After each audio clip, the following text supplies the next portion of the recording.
एक बार धर्म जरूर होना चाहिए, चाहे वो यज्ञ करो, चाहे कोई धार्मिक अनुष्ठान करो, चाहे कोई कथा करो, कुछ भी करो, लेकिन जीवन में आए तो कुछ तो करो भाई।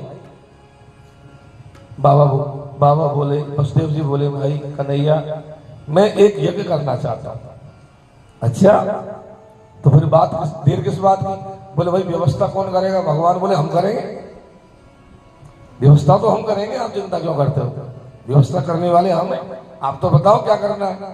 बोले बेटा एक यज्ञ करना चाहता हूं मैं, संत ब्राह्मणों को बुलवा करके, और मेरे जीवन में एक बार यज्ञ हो जाए। बोले बहुत अच्छी बात। तब भगवान ने अपने पिताजी के यज्ञ की व्यवस्था बनाई। पिताजी वसुदेव जी का यज्ञ भगवान ने पूर्ण करवाया और पिता की इच्छा को भगवान ने पूर्ण किया। पिताजी गदगद हो गए, बेटा बस मेरी यही तमन्ना थी, आज मैं बहुत प्रसन्न हूं। फिर भगवान ने अपनी माँ से कहा, माँ आपकी कोई इच्छा हो तो आप भी बता दो माँ। तो माँ ने कहा, प्रभु जी मैंने सुना है कि जब आप गुरुजी के आश्रम पर पढ़ने गए थे तो आपने गुरुजी को मरा हुआ बेटा जीवित करके ला करके दिया था। भगवान ने कहा हाँ। तो माँ ने कहा, मेरे 6 पुत्रों को कंस ने शिला पर पछाड़ कर मार दिया, मैं उन 6 पुत्रों को एक बार देखना चाहती हूँ, बस मेरी यही इच्छा है। क्योंकि माँ का मातृत्व तभी पूर्ण होता है जब माँ अपने बच्चों को स्नेह करती है। जब अपने बच्चों को माँ दूध पिलाती है तो माँ को बहुत सुकून मिलता है। मैं उन 6 बच्चों को देखना चाहता था। भगवान ने कहा ठीक है। भगवान अब तो यमराज जी के लोक में गए, लेकिन 6 भैया नहीं मिले। सब जगह तलाश कर लिया लेकिन कहीं नहीं मिले।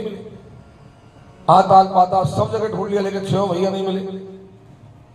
तब भगवान अंत में बलि के सुतल लोक में गए और बलि के सुतल लोक में जाकर बलि से कहा कि बलि आपके लोक में हमारे 6 भैया हैं क्या? बोले हाँ प्रभु। बोले लाओ। बलि ने लाकर उन 6 भाइयों को भगवान को दिया। बोले नाथ ये मरीचि ऋषि के पुत्र थे, लेकिन ब्रह्मा को देखकर हंसी आ गई तो ब्रह्मा ने श्राप दिया तुम राक्षस के द्वारा मारे जाओ, इसलिए मर ले जाओ ना। भगवान 6 भाइयों को लेकर के जब माँ देवकी के पास में आए तो 100 वर्ष बाद में माँ के स्तनों में से दूध आने लगे। देखो ये जो दुग्ध जो आता है माँ के स्नेह भाव से आता है। 100 वर्ष बाद में आज माँ के स्तनों में दूध आ गया और माँ ने 6 पुत्रों को दूध पिलाया, फिर साथ में बलदाव जी को दूध पिलाया, फिर भगवान श्री कृष्ण को दूध पिलाया। पीत शेषम गदा भट्ट ऐसा लिखा है। शेषम का मतलब बलदाव जी, गदा भट्ट का मतलब श्री कृष्ण। 8 पुत्रों ने दूध पिया है आज माँ का। क्योंकि माँ का मातृत्व तभी पूर्ण होता है जब माँ अपने बच्चे को दूध पिलाता है। आज माँ की इच्छा पूर्ण प्रसन्न हो गई। 6 भाइयों ने जैसे दूध पिया, माँ को प्रणाम करके अपने अपने धाम को चले गए। 6 भैया। भगवान ने कहा माँ अब बताओ। बोले बस बेटा मेरी ये इच्छा थी, अंतिम इच्छा। कोई ये मत समझना कि भगवान ने देवकी का दूध नहीं पिया, यशोदा का ही दूध पिया। आज भगवान ने माँ देवकी का भी दूध पिया और माँ की इच्छा को पूर्ण किया। उसके बाद राजा परीक्षित ने पूछा, गुरुजी मेरे बाबा अर्जुन का विवाह सुभद्रा जी से कैसे हुआ, मेरी दादी से? सुखदेव जी बोले, राजा तुम्हारी दादी सुभद्रा का विवाह बलराम जी महाराज दुर्योधन से करना चाहते थे और भगवान जानते थे कि दुर्योधन तो महाभारत में मरेगा और यदि दुर्योधन मर गया तो मेरी बहन विधवा हो जाएगी। भगवान को सब पता था। तो भगवान ने विचार किया कि मेरी बहन का विवाह अर्जुन से होना चाहिए। अर्जुन को चाहती। एक दिन अर्जुन से कह दिया कि अर्जुन तू एक काम कर। बोले क्या? बोले तो द्वारिका में आकर के मेरी बहन को हरण करके ले जाए। ऐसे तो मानेंगे नहीं दाऊ भैया। अर्जुन बोला मरवाओगे क्या? छोड़ेगा नहीं दाऊ भैया। बोले और तो फिर बाद में सब संभाल लूंगा मैं, तुम तो ले जा बस। तब अर्जुन महात्मा बन करके द्वारिका में आया। 2-4 दिन महात्मा बन करके रहा। एक दिन भोजन करने बलदाव जी महाराज के यहाँ गए अर्जुन जी महात्मा बन करके। सुभद्रा को इशारा दे दिया कल देवी के मेले में आ जाना, मां से हरण करके ले जाऊंगा। देवी के मेले में जब सुभद्रा जा रही थी तो अर्जुन हाथ में कमंडा लेकर के जाने लगा और थोड़ी दूर आगे जाते सारथी के गाल पे एक चांटा मारा, सारथी नीचे गिर गया और सुभद्रा का हरण करके अर्जुन ले गया। जब लेकर के जाने लगा सैनिकों को समाचार मिला, बलदाऊ जी को आकर समाचार मिल दिया, महाराज वो देखो। जब बलदाऊ जी क्रोध में आए तो भगवान श्री कृष्ण आए, बोले क्या हुआ? अरे तुम पता नहीं है लाला, हमारी बहन को हरण है गए। बोले अरे राम राम राम। तो भगवान ने कहा कि दादा कोई बात नहीं, बहन का तो विवाह तो करना ही था। अरे मैं दुर्योधन से करता। बोले खानदान तो वही है, क्या फर्क पड़ गया, वो बाबा का ये काका।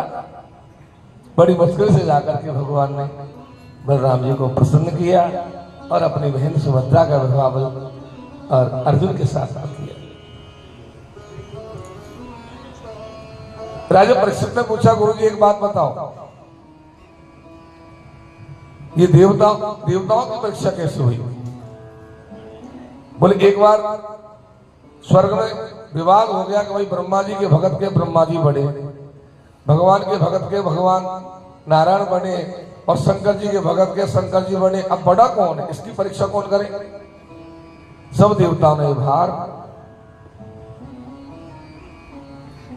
भृगु ऋषि को दे दिया, आप परीक्षा करके बताओ। भृगु जी सबसे पहले ब्रह्मलोक में गए, ब्रह्मा जी को प्रणाम नहीं किया तो ब्रह्मा जी नाराज हो। भृगु जी समझ गए तो क्रोधी है, ये बड़ा नहीं। फिर भगवान शंकर के यहाँ गए, शंकर जी को जाकर गाली बक दिया तो शंकर जी ने त्रिशूल उठा लिया, बोले ये भी बड़ा नहीं है, ये क्रोधी है। फिर भृगु जी वैकुंठ में गए और भगवान सो रहे थे, सोते हुए भगवान के जाकर लात मारी। जब लात मारी तो भगवान ने भृगु जी के पैर पकड़ लिए और कहा, अतीव कोमल उतातो चरणों ते महामुनि। हे महामुनि, आपके चरण बड़े कोमल है, मेरी छाती बड़ी कठोर है, लगी तो नहीं आपके? और ऐसे लेकर के भगवान पैर दबाने लगे। भृगु जी समझ गए यही बड़ा है। क्षमा बड़न को चाहिए, छोटन को उत्पात, कारही में हरि को घटो, जो भृगुमारीला। क्षमा का गुण जरूर होना चाहिए हमारे पास। कोई कुछ कह रहा तो कहने दो, कोई बात नहीं, क्या फर्क पड़ गया भाई। क्षमा जरूर होनी चाहिए। क्षमा में लक्ष्मी का वास होता है। जो आदमी क्षमावान होता है उसकी यहाँ लक्ष्मी रहती है साहब, और जो क्षमा करना नहीं जानता उसके यहाँ से लक्ष्मी भाग जाती है, क्रोध रहता है। भागवत के 10वें स्कंद की अंतिम अध्याय में भगवान के गृहस्थाश्रम का वर्णन है। अंतिम अध्याय कैसे वर्णन है कि भगवान 16,108 रानियों के साथ में जब रहते हैं तो बाहर जाकर के भगवान एक हो जाते हैं और अंदर आकर के भगवान अनेक बन जाते हैं। रात को जब रानियां सोती है 16,108 तो सबको ये महसूस होता है कि भगवान हमारे कक्ष में मौजूद है। 16,108 महीनों में भगवान अलग अलग रूप बना करके रहते हैं और बाहर जाकर भगवान एक बन जाते हैं। भगवान नित्य नए रहते हैं, कभी बुढ़ापा नहीं आता, 16 वर्ष के रहते हैं। नाती पोतों के सफेदी आ गए, भगवान वही 16 वर्ष के बने बने। नित्य नूतन नए है परमात्मा।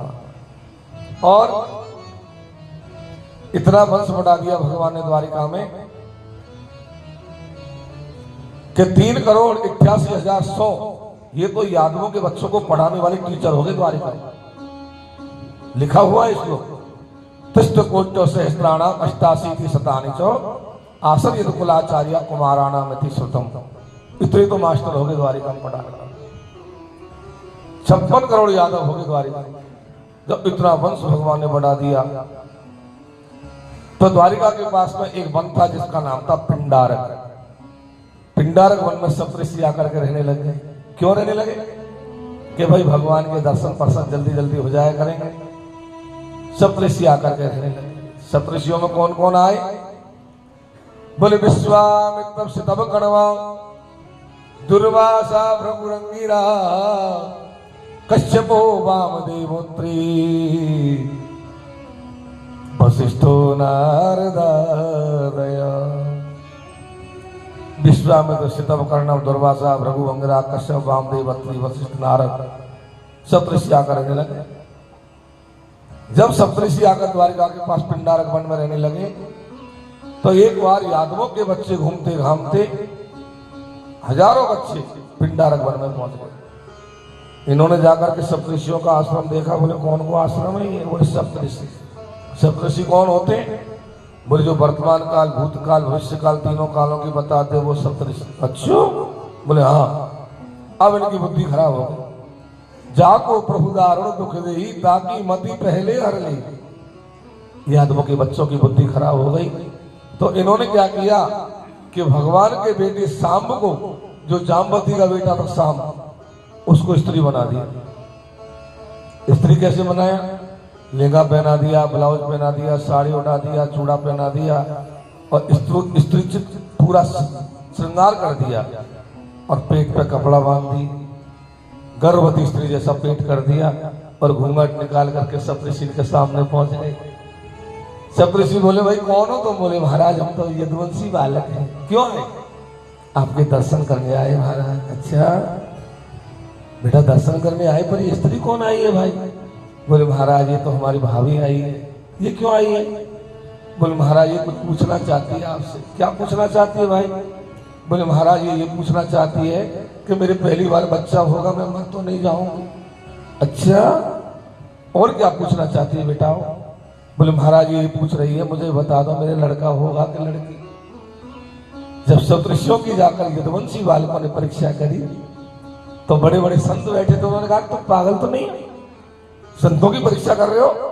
चलो भागो यहां से, हमको भजन करने दो भगवान का। लेकिन यदुवंशी बालक तो अड़े। बोले नहीं आपको बताना पड़ेगा साहब लड़का है कि लड़की। नहीं माने तो मैं दुर्वासा जैसे महात्मा बैठे। उनने कहा कि हम बताएं तुमको बताता हूं, मैं बताता हूं इसके लड़का होगा कि लड़की होगी। सुनो, नहीं इसके लड़का होगा, नहीं इसके लड़की होगी। जब सदियों मंगलम मुसलम कुलनाशम, इसके ऐसा मुसल पैदा होगा जो सारे यादव वंश को नष्ट कर देगा। लग गया श्राप, सेकंडों का काम। अब जैसे श्राप लगा सारे बच्चे भागे। शाम के कपड़े खोले तो शाम के कपड़ों में से लोहे का मूसल जाकर गिर गया। उस मूसल को लेकर के बच्चे द्वारिका में आए। उग्रसेन महाराज को लाकर वो मूसल दिया। नाना जी हमसे तो ये बने, अब हम क्या करें बताओ? नाना जी ने कहा पागल तुम क्यों गए थे वहां? कष्टों को पता चल जाएगा तो उनको छोड़ेंगे नहीं। अब क्या किया जाए? उग्रसेन महाराज ने उस मूसल को विश्वकर्मा कारीगर को दे दिया और विश्वकर्मा जी ने जाकर के उस मूसल को प्रभासा क्षेत्र में रेत दिया। प्रभासा क्षेत्र कहाँ है? जब द्वारिका से सोमनाथ जाते हैं तो मार्ग में प्रभासा क्षेत्र पड़ता है। उस क्षेत्र में जाकर के उसको रेत दिया पूरे मूसल। केवल एक कील बच गई। जब वो कील बच गई, बोले कील का नुकसान करेगी, तो विश्वकर्मा जी ने उस कील को समुद्र में फेंक दिया। मछली आकर निकल गई। मछली को आकर एक मछुआरे ने पकड़ा जिसका नाम है जरा। जरा ने मछली के पेट में से वो कील को निकाला और नुकीली देख करके बाण पे लगा के धर दिया। यही बाण हमारे प्रभु के चरण में जाके लगेगा जब भगवान का परम धाम गमन होगा। यही बाण जाके लगे। बीच में थोड़ी कथा और है। अब ये कथा जो आप सुनने जा रहे हैं, अब ये एकादश स्कंद चालू हो गया, ये पूरी भागवत का सार है। जैसे रामायण में उत्तरकांड है ना, उत्तरकांड में पूरा ज्ञान भरा है, ऐसे ही भागवत जी के 11वें स्कंद में ज्ञान भरा है। ये पूरी भागवत का सार। इसको सुनने से पूरी सप्ताह कथा का पूरा फल मिल जाता है। एक बार वसुदेव जी के मेलों में नारद जी पधारे। नारद जी ने आकर वसुदेव जी को चिंता में देखा क्योंकि श्राप लग गया था यदुकुल को। वसुदेव जी चरणों में गिर गए। बोले महाराज आप बहुत अच्छे पधारे, मैं बहुत टेंशन था। बोले क्या बात है? बोले हमारे यदुवंश को श्राप लग गया, मूसल पैदा हो गया, सब मरेंगे महाराज, कोई नहीं बचेगा। अब आप कुछ ज्ञान दे दो महाराज, आ ही गए तो। क्या ज्ञान दें? बोले कुछ भी ज्ञान दे दो महाराज। तब नारद जी ने आकर के वसुदेव जी को जो ज्ञान दिया है कि भाई देखो संत जो होते हैं, अच्छे संत कभी भी अपनी तरफ से कुछ नहीं कहते, कोई संतों का प्रसाद ही देते हैं। नारद जी ने कहा भाई मेरे पास तो क्या है, मैं कुछ ज्ञान आपको बताऊं। नवयोगेश्वरों ने जो राजा जनक को ज्ञान दिया था वो ज्ञान मैं तुमको देता हूं।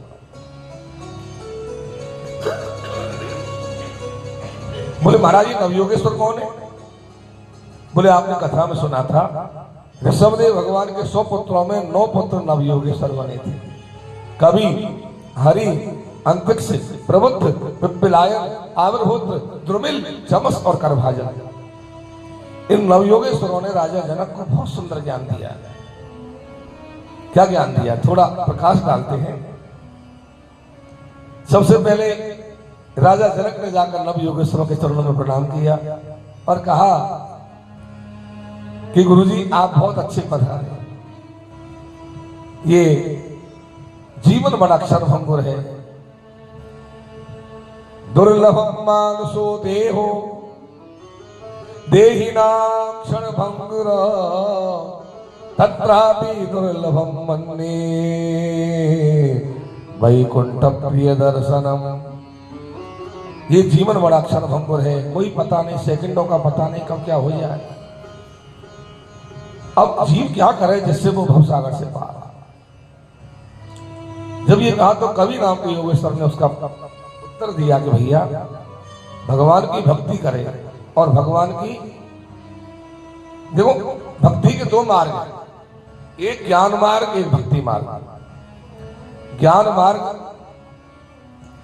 थोड़ा टेढ़ा है, गिरने का फिसलने का डर है, लेकिन भक्ति मार्ग में कोई डर नहीं है। आराम से हाईवे रोड की तरह जाओ, करने फिरने का कोई काम नहीं।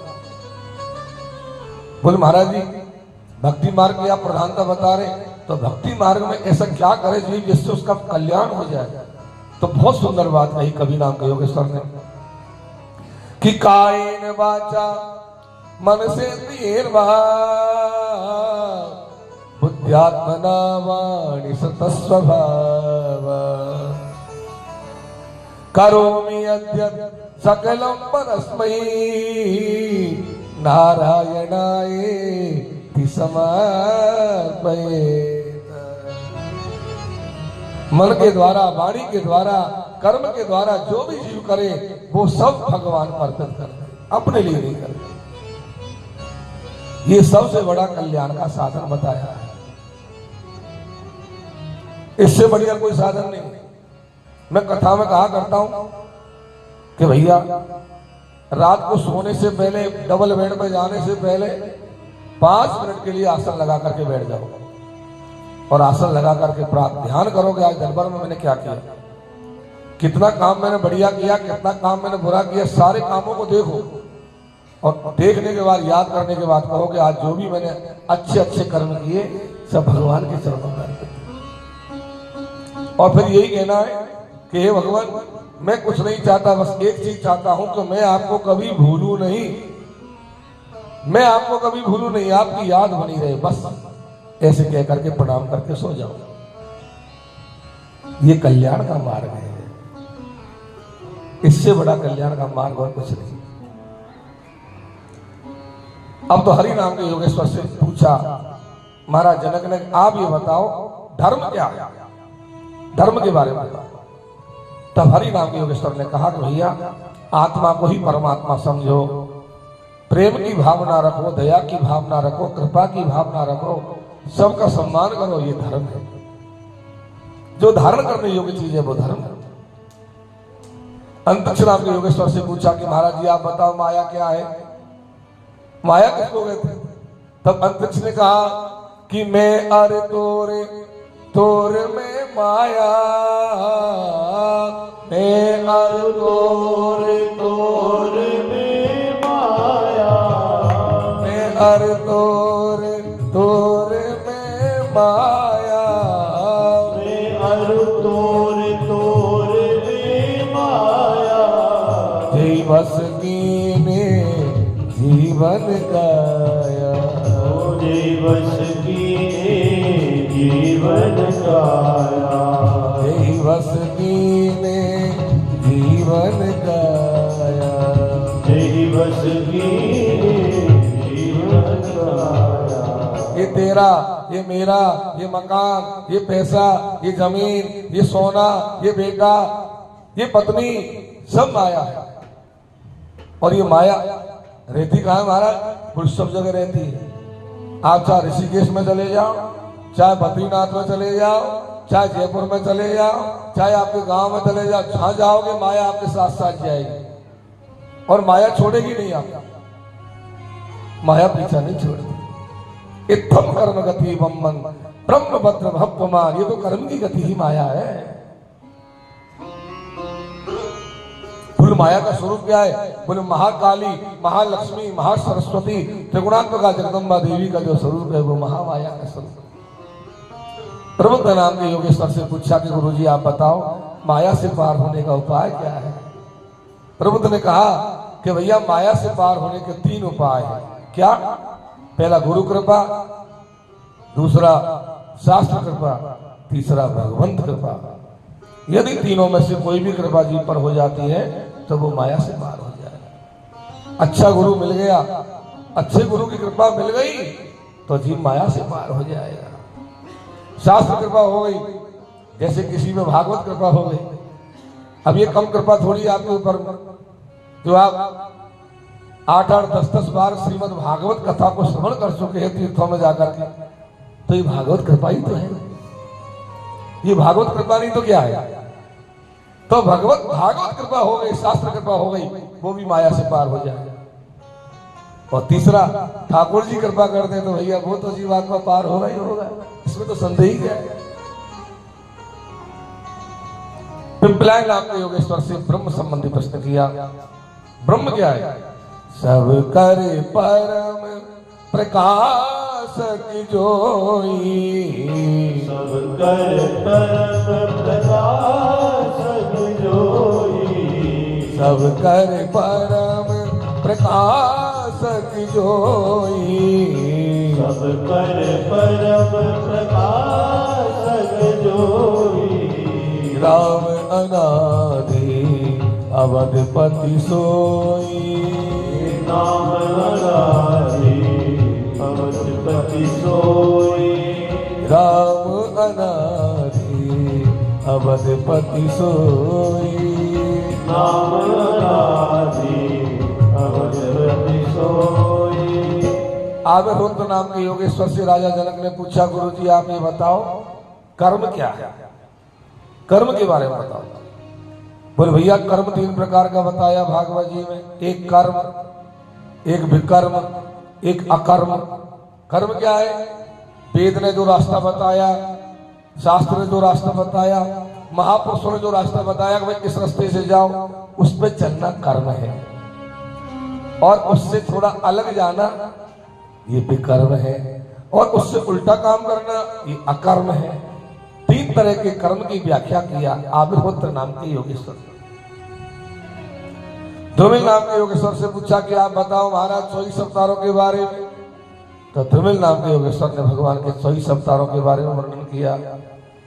फिर चमस नाम के योगेश्वर से पूछा कि आप ये बताओ जो भगवान का भजन नहीं करते, जो भगवान का ध्यान नहीं करते, जो भगवान का पुण्य नहीं करते, दान नहीं करते, उनका क्या होगा?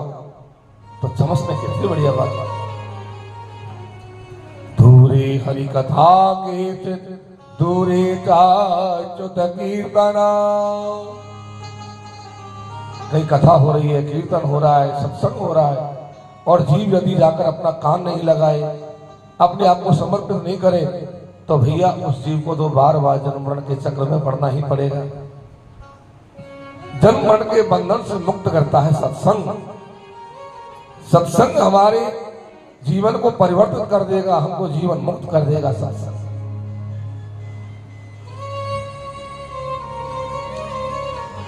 करभाजन नाम के योगेश्वर से पूछा कि महाराज जी आप ये बताओ कौन कौन से युग में कौन कौन से भगवान की कैसे पूजा होती है? करभाजन ने कहा कि सतयुग में भगवान का रूप है सफेद, और पूजा पद्धति है योग, समाधि, ध्यान, तपस्या। त्रेता में, बोले त्रेता में भगवान का रंग है लाल।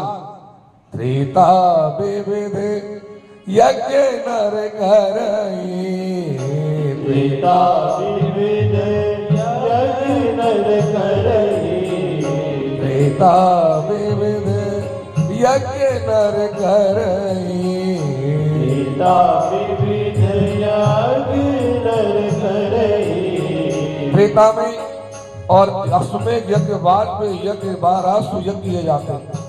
लेकिन फिर भी भगवान प्रसन्न नहीं होते, यज्ञों से भी प्रसन्न नहीं होते। और द्वापर में भगवान का रंग है पीला।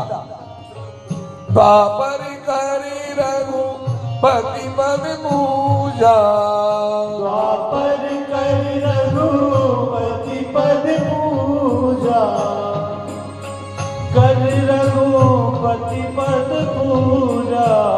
नर भव तरहि उपायन दूजा, नर भव तरहि उपायन दूजा, नर भव तरहि उपायन दूजा।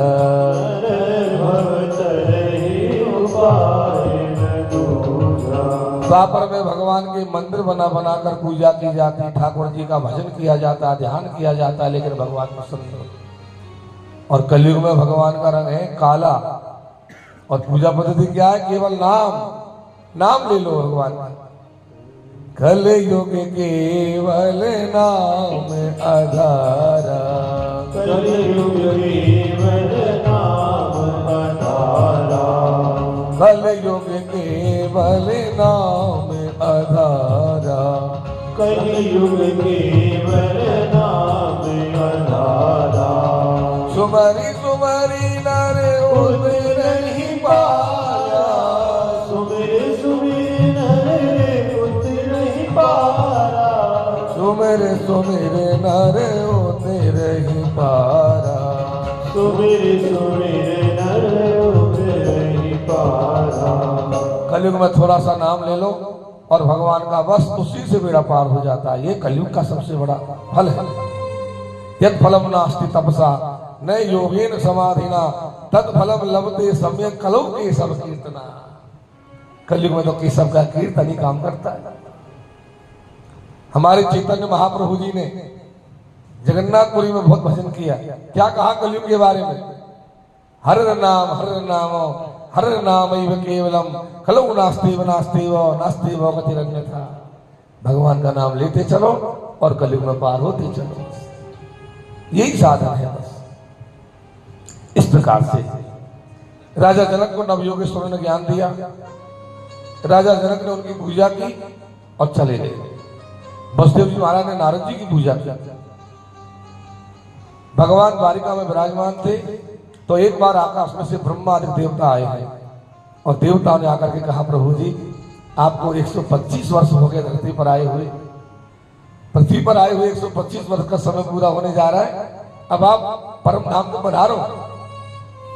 भगवान ने कहा बस थोड़ा सा काम और है, वो और हो जाए फिर मैं आ रहा हूं। भगवान ने सब देवताओं को वापस कर दिया।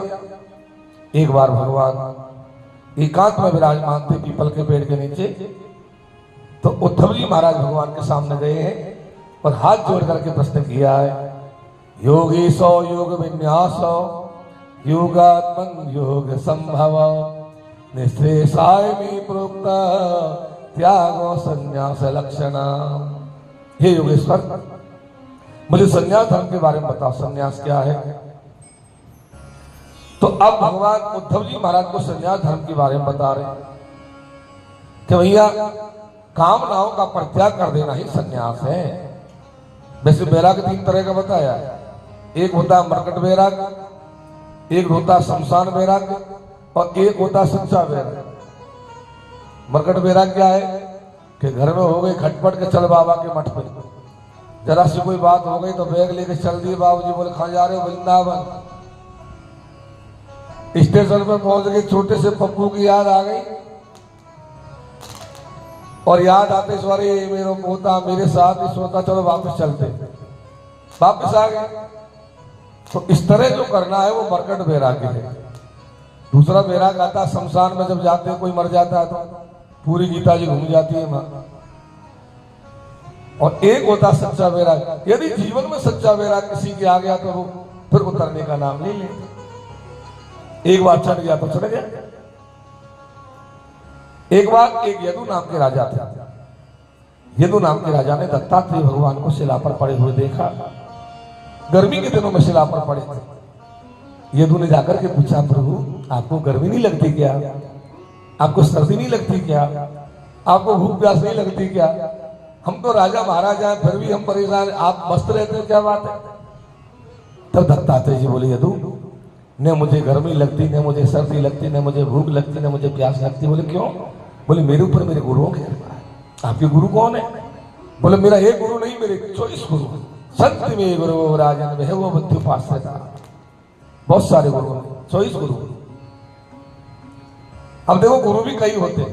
पहले गुरु हमारे माता पिता होते। माता पिता से बड़ा कोई गुरु नहीं होता है। उनसे बड़ा हितैषी, उनसे ज्यादा हमको चाहने वाला दुनिया में कोई नहीं मिलेगा। माता पिता से सबसे पहले गुरु तो वो है हमारे। माता पिता की यदि सेवा हमारे द्वारा हो गई तो समझ लो हमारा जीवन सफल हो गया।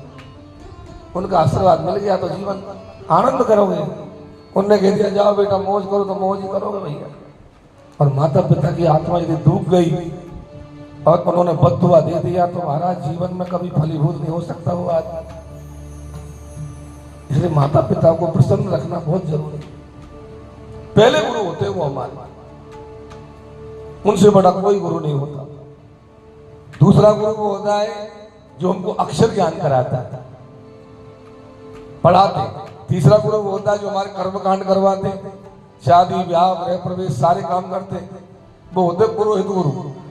चौथा गुरु वो होता है जो हमको काम सिखाता है। और पांचवा गुरु वो होता है जो अध्यात्म गुरु होता है, कान में मंत्र देता है। अध्यात्म गुरु सोच समझ के बनाना चाहिए। और गुरु तो किसी भी परिस्थिति में बनाए जा सकते हैं, लेकिन अध्यात्म गुरु तो सोच समझ के बनाना पड़ता है। तो ये जो गुरु है 24 गुरु, ये अध्यात्म गुरु नहीं है, ये शिक्षा गुरु है। और शिक्षा गुरु तो कितने बनाए जा सकते हैं, 24 का 1000 बना लो भले। अध्यात्म गुरु एक बनता है बस। तो दत्तात्रेय जी महाराज ने 24 गुरु कौन कौन बनाए? बोले पृथ्वी वायु आकाश आपोक चंद्रमा रवि कपोतो अजगरो सिंधु पतंगो मधुकद गजा मधुहा हरिणो मीनो पिंगला कुरुर्भका कुमारी सदगद सर्प पूर्णनाभि सुपेशक ए तेरे गुरु राज चतुर्विंशतिराश्रिता। ये 24 गुरु बनाए दत्तात्रेय जी महाराज। कौन कौन गुरु जरा नाम सुन लो आप। पृथ्वी, वायु, आकाश, जल, सूर्य, चंद्रमा, कबूतर, अजगर, समुद्र, पतंग कीड़ा, भौरा, हाथी, मधुमक्खी, हरिण, मछली, पिंगला, क्रो नाम का पक्षी, कमारी कन्या, बाण को बनाने वाला कारीगर, सर्प, छोटा बालक, ये 24 गुरु बनाए। और 25वां गुरु अपने शरीर को बनाए। क्या ज्ञान लिया? अब वो ज्ञान भी देने वाली चीज है। देखो 24 गुरुओं का ज्ञान भागवत का प्रधान ज्ञान है। तो आइए थोड़ा उसको भी हम लेते हैं। दत्तात्रेय जी महाराज ने 24 गुरुओं से क्या ज्ञान प्राप्त किया, आप भी अपने जीवन में उस ज्ञान को उतारना। सबसे पहले दत्तात्रेय जी ने पृथ्वी को अपना गुरु बनाया और ज्ञान लिया कि पृथ्वी की तरह महात्मा को क्षमावान होना चाहिए। पृथ्वी पे हम चलते भी हैं, थूकते भी हैं, नहाते भी हैं, सब काम करते हैं, लेकिन पृथ्वी सबको क्षमा करती है, ऐसे महात्मा को क्षमावान होना चाहिए। वायु से सीखा कि हवा में सुगंध भी चलता है तो दुर्गंध भी चलता है, सबको समान भाव से लेकर हवा चलती है। ऐसे हमको भी समान भाव से सबको लेकर चलने वाला होना चाहिए। आकाश को गुरु बनाकर ज्ञान लिया। आकाश सर्वव्यापी है, सबको छाया करता है, ऐसे सर्वव्यापी मन हमारा होना चाहिए। जल से ज्ञान लिया कि जल की तरह पवित्रता हमारे जीवन में आनी चाहिए। जल पवित्र होता है, ऐसे ही हमारे जीवन में पवित्रता है। अग्नि को गुरु बनाकर ज्ञान लिया कि अग्नि जैसे तेजस्वी होती है, आप कुछ भी डाल दो सबको जला के राख कर देगी। ऐसे ही हमको भी महात्मा की तरह, अग्नि की तरह महात्मा को भी तेजस्वी होना चाहिए। जो संपर्क में आ गया बस एक जैसा रूप दे दिया, अग्नि की तरह। चंद्रमा से ज्ञान लिया कि चंद्रमा शीतल होता है, ऐसे ही हमारा स्वभाव भी शीतल होना चाहिए, रसयुक्त होना चाहिए। ऐसी वाणी बोलिए मन का पाकोय औरन को शीतल करे, आप हो शीतल होय। हमारी वाणी में रस है, वाणी में विष है, तो विष को मत निकाल, रस को निकालो ना। सामने वाले को भी अच्छा लगे, अपने आप को भी अच्छा लगे। तो चंद्रमा को गुरु बनाकर लिया, रसयुक्त वाणी हो हमारी। सूर्य से ज्ञान लिया कि सूर्य सारी दुनिया में उजाला करता है, लेकिन किसी चीज में आसक्तिवान नहीं होता। सारी दुनिया को देखता है, लेकिन कोई चीज पे आसक्ति नहीं रखता सूर्य। कभी वर्षा पे भी आसक्त नहीं होता। ऐसे ही हमारे जीवन में कभी आसक्ति नहीं होनी चाहिए सूर्य की तरह। ये दत्तात्रेय ने सूर्य से सीखा। कबूतर से क्या ज्ञान लिया? बोले कबूतर से प्रीति। कबूतर कई दाना चुग रहे थे, बहेलिया जाल लेकर के आया। कबूतर ने सोचा कैसे उड़ू, बच्चे तो दाना चुग रहे। बच्चों के चक्कर में कबूतर उड़ा नहीं, फंस गया, मर गया। तो भैया कबूतर की तरह प्रीति करोगे तो मर जाओगे, फंस जाओगे। प्रीति केवल भगवान से करो और संसार से प्रीति मत करो ज्यादा। अजगर से क्या ज्ञान लिया? अजगर से लिया मस्ती। अजगर मस्त रहता है, चाहे मिले या ना मिले खाने में। ऐसे ही महात्मा को अजगर की तरह होना चाहिए कि अजगर करे न चाकरी और पंछी करे न काम।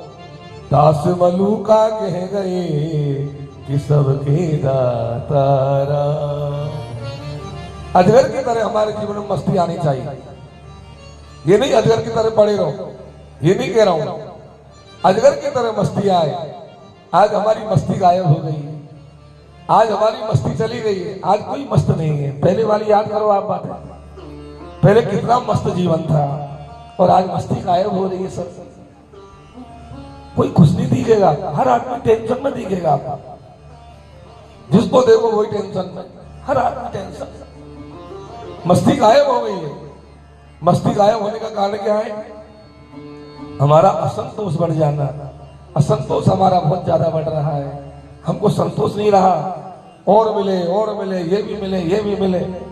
असंतोष बहुत ज्यादा बढ़ रहा है, इसलिए हमारी मस्ती जा रही है। हर आदमी टेंशन में जी रहा है। अजगर से सीखा मस्ती, समुद्र से सीखा कि समुद्र की तरह गंभीर बनो। समुद्र में चाहे कितना भी पानी गिरे, पानी बढ़ता नहीं है।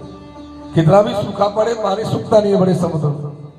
ऐसे ही महात्मा को समुद्र की तरह होना चाहिए। पतंग नाम के कीड़े को गुरु बनाया। ध्यान लिया कि पतंग नाम का कीड़ा दीपक की लौ में जाके मंडराता है और दीपक की लौ में ही जल के मर जाता है। कि लाली मेरे लाल की और जित देखूं तित लाल, और लाली देखन में गई तो मैं भी है गई लाल। भगवान का भजन हो तो ऐसा हो कि भजन करते करते हमारे प्राण निकल जाए, पतंग कीड़े की तरह। भोरे को गुरु बनाकर ज्ञान लिया। भोरे की तरह सुगंधी से प्रेम नहीं करना चाहिए, नहीं तो मारे जाओ। हाथी को गुरु बनाकर ज्ञान लिया। हाथी की तरह किसी के काया शक्त मत बनो। हाथी हथनी का काया शक्त होता है। हाथी को हथनी दिख जाती है तो पागल हो जाता है। तो पकड़ने वाले क्या करते हैं? हाथी को लकड़ी की हथनी बनाकर दूर खड़ा कर देते हैं और बीच में गड्ढा खोद देते हैं। हाथी को जब लकड़ी की हथनी दिखती है तो तेजी से भागता है और गड्ढे में जाके फंस जाता है, मर जाता है। भागवत में लिखा है कि महात्मा को लकड़ी की स्त्री का भी स्पर्श नहीं करना चाहिए। यदि महात्मा लकड़ी की स्त्री का भी स्पर्श करेगा तो मारा जाएगा, हाथी की तरह मारा जाएगा। मधुमक्खी गुरु बनाया। क्या ज्ञान लिया? बोले केवल जोड़ना ही जोड़ना मत सीखो, खर्च करना भी सीखो। मधुमक्खी की तरह जोड़ो ही जोड़ो मत। मधुमक्खी मर जाती है, कुछ भी लेके नहीं जाती। हरण को गुरु बनाया कि हरण की तरह कानों के कच्चे मत बनो। हरण कानों का कच्चा होता है तो बहेलिया वायलिन बजाता है, बाजा बजाता है, हरण जाके नाचता है, बाजे को धर देता है, बाण चढ़ा करके मार देता है। हरण यदि कानों का कच्चा नहीं होता तो काय को मरता। मछली को गुरु बनाया कि मछली की तरह स्वादु मत बनो। आपने देखा होगा मछली को आप कुछ भी जाके डाल दो लपक के खाने आएगा, स्वादु होती है। तो मछली को पकड़ने वाले मछुआरे क्या करते कि जब जाल डालते तो जाल में आटा आदि लगा देते। आटे को देखकर मछली जाती है और जाल में फंस जाती है और मर जाता है। तो ऐसे ही यदि कोई स्वादु होगा ज्यादा खाने का तो मछली की तरह मारा जाए। कि रूखा सूखा खाए के और ठंडा पानी पी, देख पराई झोपड़ी क्यों ललचावे जीव। अरे तो परमात्मा ने दिया है, जैसा मिल रहा है उसको खाओ पियो मौज करो भैया, क्या लेना दे। मछली की तरह स्वादु मत बनो। पिघला नाम की वेश्या को गुरु बनाया, ज्ञान लिया कि पिघला पराये आदमी की आशा करती थी, उसको ज्ञान हो गया कि पराये आदमी की आशा से काम नहीं चलेगा, भगवान की आशा करेंगे तो काम चलेगा। कि आशा ही परमम दुखम नैराश्यम परमम सुखम यथा संचिद्य कांतासाम सुखम सुस्वाप पिंगला। आशा केवल भगवान की करो, दुनिया की आशा मत करो। क्या कर लेगी दुनिया, क्या दे देगी दुनिया? अरे देने वाला तो भगवान बैठा है भाई, केवल प्रभु की आशा करो। ये पिघला से ज्ञान लिया, कुमारी कन्या से ज्ञान लिया कि जैसे ज्यादा चूड़ियां कन्या के हाथ में ज्यादा आवाज हुई, एक चूड़ी पर आवाज नहीं हुई, ऐसे ही अकेला आदमी ही भगवान का भजन कर सकता है। कोई मंडली बना करके भजन करना चाहे तो नहीं कर सकता, अकेला आदमी ही भजन कर सकता। सर्व को गुरु बनाया, सर्व की तरह महात्मा को अकेला रहना चाहिए। कभी ये नहीं सोचना चाहिए मेरे भाई होते, मेरे चेला होते, मेरा चेली होती, मेरा भला होता, नहीं। सर्व अकेला रहता है, ऐसे मस्त रहता है। महात्मा को एक बालक को गुरु बनाया, बालक से क्या सीखा कि बच्चे को देखो आप, नवी मानव मानस्तव चिंता भी है पुत्रीणाम। न कोई मान को जानता है, न अपमान को जानता है, न कोई चिंता को जानता है। बच्चा तो बच्चा ही होता है, अपनी आत्मा में रमण करता है। खिलौना दे दो तो खेलेगा, सांप पकड़ा दो तो सांप को भी पकड़ लेगा। तो बच्चे की तरह महात्मा को होना चाहिए, आत्मा में रमण करने वाला हो, न कि मान अपमान का भूखा हो। अरे क्या पता सब जगह मान मिले नहीं मिले भाई, कहीं अपमान भी मिल जाए, क्या फर्क पड़ता है। हमको अपनी आत्मा में रमण करना है, बस कुछ नहीं करना है, कुछ नहीं चाहिए। ये दत्तात्रेय ने बच्चे से सीखा। और एक भृंगी को गुरु बनाया दत्तात्रेय, और वो भृंगी को गुरु बना के ज्ञान लिया कि भृंगी एक जाड़ा बनती है, और जाड़ा बनती है तो ऐसा बनती है कि वो जाड़े में फंस करके मर जाता है। ज्ञान लिया कि महात्मा को चाहिए कि संसार के जाले में फंस करके अपनी जान को नहीं गंवाए, भगवत चर्चा करे, भगवत शरणागति ले, जिससे उसका कल्याण हो। इस प्रकार से 24 गुरुओं का ज्ञान दत्तात्रेय जी महाराज ने यदु राजा को दिया। अभी 24 गुरुओं के ज्ञान का सार क्या है? बोले 5 ज्ञानेंद्रिय, 5 कर्मेंद्रियों को बस में रखो, बस यही इसका सार है। आंखों से गलत देखोगे तो हाथी की तरह मारे जाओगे, कानों से गलत सुनोगे तो भैया हरण की तरह मारे जाओगे, जीभ के स्वादु हो जाओगे तो मछली की तरह मारे जाओगे, नाक से सुगंध ज्यादा लेने लग गए, इत्र ज्यादा जल लगाने लग गए तो भैया भौरे की तरह मारे जाओ। अपने ज्ञानेंद्रियों कर्मेंद्रियों को बस में। उद्धव जी महाराज ने हाथ जोड़ लिए, बोले प्रभु आप बताओ बंधन क्या है, मुक्ति क्या है? बोले मन एवं मनुष्याणाम कारणम बंध मोक्षयो, मन ही बंधन है, मन ही मुक्ति है। आगे उद्धव जी महाराज को भगवान ने वर्णाश्रम धर्म बताया, चारों आश्रमों का धर्म बताया। बोले महाराज आपकी अष्ट सिद्धि नौनिधि क्या है? अणिमा, महिमा, लघिमा, प्राप्ति, प्राकाम, ईसत, वस्तु, दूर प्रवेशन आदि ये मुक्तियां बताई भगवान। आगे 16वें अध्याय में विभूतियों का वर्णन किया, जो श्रीमद् भगवत गीता के 10वें अध्याय में किया, वही विभूतियों का वर्णन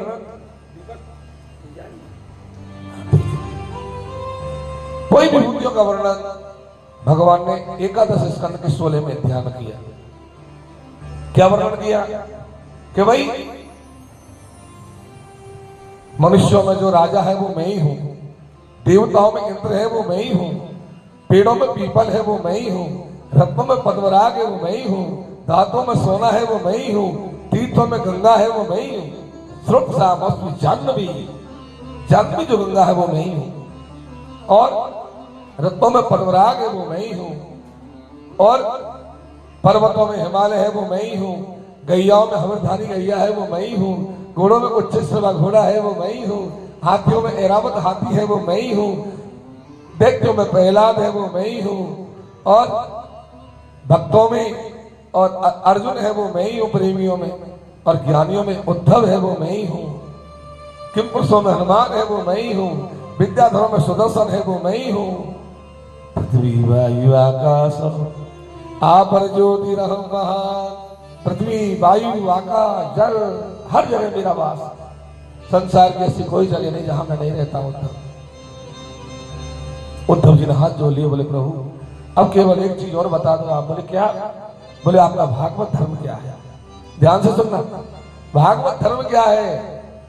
तब 11वें स्कंद की अंतिम अध्यायों में भगवान श्री कृष्ण ने उद्धव जी को भागवत धर्म बताया और सुखदेव जी ने राजा परीक्षित को बताया। क्या है भागवत धर्म? कि भाई जो भी कर्म करो वो मेरे लिए करो, मेरा ध्यान करते हुए करो, और कर्म करने के बाद मुझे ही अर्पित कर दो। ये भागवत धर्म है। मेरे तीर्थों में जाकर के वास करो, मेरी लीला भूमि कर्म भूमियों का दर्शन करो, मेरे संतों के आचरणों का अनुसरण करो, मेरे महापुरुषों ने जो मार्ग बताया उस पर चलो, मेरे उत्सवों जन्मोत्सवों जन्माष्टमी रामनवमी महाशिवरात्रि सारे पर्वों को धूमधाम से मनाओ, मेरे विद्वानों का सम्मान करो, अपने पूर्वजों का सम्मान करो। देखो भाई, गणेश चतुर्थी गई, गणेश जी का चोला नहीं चढ़ाया तो चल जाएगा, गणेश जी की पूजा नहीं करी गणेश चतुर्थी को तो चल जाए, कोई बात नहीं। शिवरात्रि आई, शिवरात्रि को आपने 4 पैर की पूजा कर ली तो ठीक है, नहीं करी तो कोई बात नहीं। लेकिन श्राद्ध में यदि अपने पिता का ध्यान नहीं किया, अपने पितरों का पूजन नहीं किया, पितरों का श्राद्ध नहीं किया और आप पितरों से विमुख हो गए तो बिल्कुल नहीं चलेगा। श्राद्ध कर्म तो करना ही पड़ेगा। अब कोई कहता महाराज जी हम तो गया जी हो आए, अब गया जी जाने के बाद हम तो रोटी नहीं निकालेंगे, हमने तो बंद कर दिया महाराज, अब हम नहीं करें। बोले बिल्कुल गलत। आप गया जी क्या 50 बार गया जी होया तब भी आपको पितरों को मानना पड़ेगा। आप एक बार नहीं 100 बार गया जी हो जाओ तब भी आपको पितरों को नमन तो करना ही पड़ेगा भैया। पितर कहीं नहीं जाएंगे, पितर तो आपके साथ रहेंगे। चाहे आप ब्रह्म कपाली जाया, चाहे आप सोरोजी जाया, चाहे गया जी जाया, लेकिन पितरों को नमन तो आपको पितृ पक्ष में करना ही पड़ेगा। आप भोग मत लगाओ ज्यादा करो, लेकिन ब्राह्मण को भोजन तो कराना ही पड़ेगा आपको। उसके निमित्त में गौ माता को रोटी तो आपको देनी पड़ेगी, पितरों को प्रणाम तो आपको करना ही पड़ेगा, क्योंकि श्रद्धा का समय है, पितरों की श्रद्धा का समय। तो इस प्रकार से भगवान ने भागवत धर्म वर्णन किया। भगवान ने अंत में कहा, हे उद्धव अब मैं जा रहा हूं, अब मेरा जाने का समय हो गया, 125 वर्ष हो गए मुझे धरती पर आए। उद्धव जी बोले मैं भी चलूंगा प्रभु, मुझे भी ले चलो, मैंने जीवन भर आपका साथ निभाया। बोले नहीं नहीं नहीं उद्धव, मैं अपना तेज श्रीमद् भागवत महापुराण में रख करके जा रहा हूं। जो कलयुग में श्रीमद् भागवत के दर्शन कर लेगा, जो भागवत की शरण में आ जाएगा, वो भवसागर से पार हो जाएगा। बोलिए भागवत भगवान की जय। और ये कहते कहते उद्धव जी महाराज से कहा भगवान कि गच्छोत्तम मयादिष्टम मदर्याख्यम ममाश्रमम। हे उद्धव अब तो बद्री का आश्रम में चले जाओ और बद्री नारायण में जाकर के अलकनंदा में दर्शन करना, और अलकनंदा का दर्शन करके और मेरा ध्यान करना, मेरे धाम को प्राप्त हो जाओ। उद्धव जी महाराज ने भगवान की 4 परिक्रमा करी। 4 परिक्रमा करके उद्धव जी बद्रीनाथ चले गए। राजा परीक्षित ने पूछा, गुरु जी उद्धव जी के जाने के बाद द्वारिका में क्या हुआ, ये भी बता दो। तब सुखदेव जी बोले कि द्वारिका में 13 दिन का पक्ष पड़ा, बहुत बुरा समय आ गया। आकाश में से राहु केतु के तार धरती पर आने लग गए, देवताओं की मूर्तियां रोने लग गई, गैयाओं के स्तनों में खून आने लग गया, माताओं के स्तनों में खून आने लग गया। चारों तरफ बहुत बुरा समय जब आ गया, भगवान ने यदुवंशियों को बुलाया कि भैया अब लड़ने वाले यदुवंशी तो प्रभासा क्षेत्र में चले जाओ, और जो स्त्री बालक वृद्ध हैं वो शंखोद्धार नाम के तीर्थ में चले जाओ। भगवान की आज्ञा को मान करके करोड़ों यादव जो लड़ने वाले थे वो प्रभासा क्षेत्र में आ गए, और प्रभासा क्षेत्र में आकर के दान पुण्य करने लगे। लेकिन दान पुण्य करते करते क्या देगा कि पेड़ों में से वारुणी मदिरा निकल रही है, वो मदिरा को पान कर लिया यादवों ने, और जैसे ही शराब का पान किया यादवों की बुद्धि खराब हो गई। देखो शराब का खान पान तो यही करता है, यादवों को नष्ट कर दिया। क्षत्रियों ने ज्यादा शराब का पान किया तो क्षत्रियों का वंश नष्ट होने लग गया। ये शराब कोई अच्छी चीज थोड़ी है। यदुवंशी शराब पी करके पागल हो गए। अब तो बाप बेटे की मजाक, मामा भांजे की मजाक, काका भतीजे की मजाक, और मजाक में सारे यादव लड़ने लग गए। मार ले होने लग गए। जब ये लड़ने लगे, मरने लगे, कटने लगे आपस में यादव, भगवान आकर के समझा, ओ भैया तू अपने बाप को मार रहा है, अरे तू अपने भतीजे को मार रहा है, तू अपने मामा को मार रहा है। लेकिन कोई की नहीं माने, सब यादव मरते जा रहे हैं। जब भगवान ने इनको बचाने का प्रयास किया तो यादव बोले, सुनो ये कृष्ण और बलराम ही हमारे काल की जड़ है। सो सारे यादव कृष्ण बलराम को मारने दौड़े। कृष्ण और बलराम ने क्या किया, समुद्र के किनारे जो पटेरा था, एर का नाम की घास, वो कील के गिरने से घास वो तलवार के समान बन गई, उपाड़ लिया। एक हाथ में भगवान ने लिया, एक हाथ में बलदाव जी ने लिया, सारे यदुवंशियों को और भगवान अपने हाथों से मार रहे। यादव वंश नष्ट हो गया। रामो समुद्र बेलाया योग मास्ताय पुरुषा। बलराम जी महाराज समुद्र के किनारे जाकर के पहुंच गए। बोलिए शंकरषण भगवान की जय हो, सदगुरुदेव भगवान की जय हो। श्रीमन नारायण नारायण नारायण श्रीमन नारायण नारायण नारायण श्रीमन नारायण नारायण नारायण श्रीमन नारायण नारायण नारायण भजमन नारायण नारायण नारायण भजमन नारायण नारायण नारायण श्रीमन नारायण नारायण नारायण श्रीमन नारायण नारायण। बोले वृंदावन बिहारी लाल की, गंगा महारानी की, सदगुरुदेव भगवान की, ऋषिकेश तीर्थ की। सभी लोग बैठ जाइए, गुरुदेव के चरणों में प्रणाम करके सब बैठ जाओ। बड़े सौभाग्य की बात है कि हम सब लोग माँ गंगा के पावन तट पर ऋषिकेश तीर्थ में श्रीमद् भागवत कथा श्रवण करने हेतु पधारे, और हमारे मध्य में श्री 1008 श्री महाराज जी हमारे मध्य में आ ही गए। मुझे तो ये था क्या पता कथा पूरी होने को जा रही है, महाराज जी नहीं पधारे, पर कृपा हो गई। बोलिए संत भगवान की जय हो। तो संत हृदय नवनीत समान है, तो नवनीत के समान होते, कृपा करते ही करते कृपा बरसाते हमारे मध्य में पधारे। बहुत बहुत कृपा हुई। मैं व्यासपीठ से उनको बार बार नमन करता हूँ। अभिनंदनो अभिनंदनो करते हैं हम, अभिनंदनो अभिनंदनो अभिनंदनो करते हैं हम, अभिनंदनो। मंगल कलश